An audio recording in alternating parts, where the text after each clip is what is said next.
As we welcome our new ambassador, Sri Vinay Mohan Quatra, to the embassy and to the United States of America, I'd like to take a moment to pause and reflect on all that's happened in the bilateral relationship during my 6 months as CDA over here. The India-US partnership continues to go from strength to strength. President Biden was amongst the first world leaders to speak to Prime Minister Modi to congratulate him as he began his third term in office in June.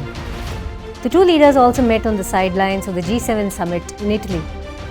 At the Quad Foreign Ministers meeting in Japan, EAM Dr. Jaishankar and Secretary of State Antony Blinken highlighted our shared commitment to regional peace, security and prosperity.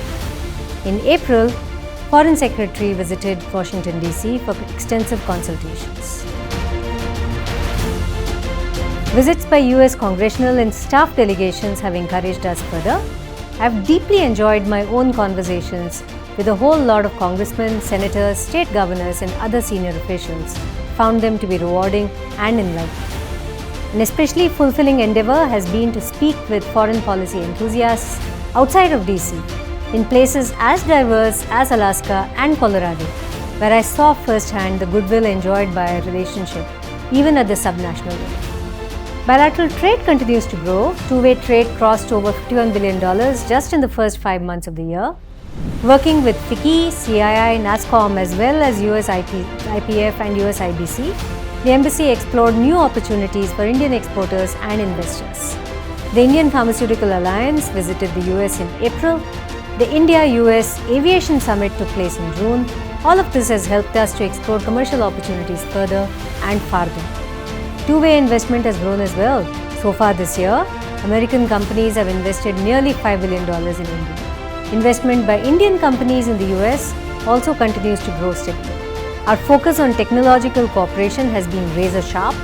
The second ISED meeting chaired by NSA Doval and NSA Sullivan in New Delhi in June marked the very first incoming visit by one of our special partners to India after the swearing in of our government after general elections.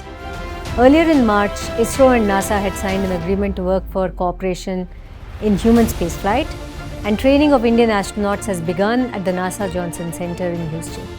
Cooperation between the National Science Foundation of the US and leading scientific ministries of India has also been tangible and meaningful. Taking care of Indian students studying here is one of our topmost priorities. We have regularly hosted open houses to help them acclimatize to a new environment and to extend a helping hand. I have visited several universities and interacted with our students. We are pursuing new initiatives to connect more Indian and US universities, encourage student exchange programs, and forge skilling partnerships, including in cutting-edge areas such as semiconductors. A program has started to this end in Purdue University, where the first cohort of Indian students has recently attended semiconductor skilling programs. Our defense cooperation has blossomed as well. I personally witnessed Exercise Red Flag 2024 in Alaska and Exercise RIMPAC 2024 in Hawaii, and was absolutely blown away by my interaction with the smart young women and men of the Indian Air Force and the Indian Navy. In senior level visits, Indo-PACOM Commander traveled to India for the Raisina Dialogue, and we had the Chief of Army Staff visit the USA. The Homeland Security Dialogue between India and the US that was held in February was another opportunity for us. To promote our defense startups, the second Indus-X Summit took place in Delhi, and that's generated some great ideas for future cooperation. Engaging the Indian diaspora is one of the most satisfying parts of a diplomat's job. In the past 6 months, the embassy has hosted over 20 cultural events to keep the diaspora connected with us and with their roots. In our consular work, we have introduced several innovations to make ourselves more accessible to the community.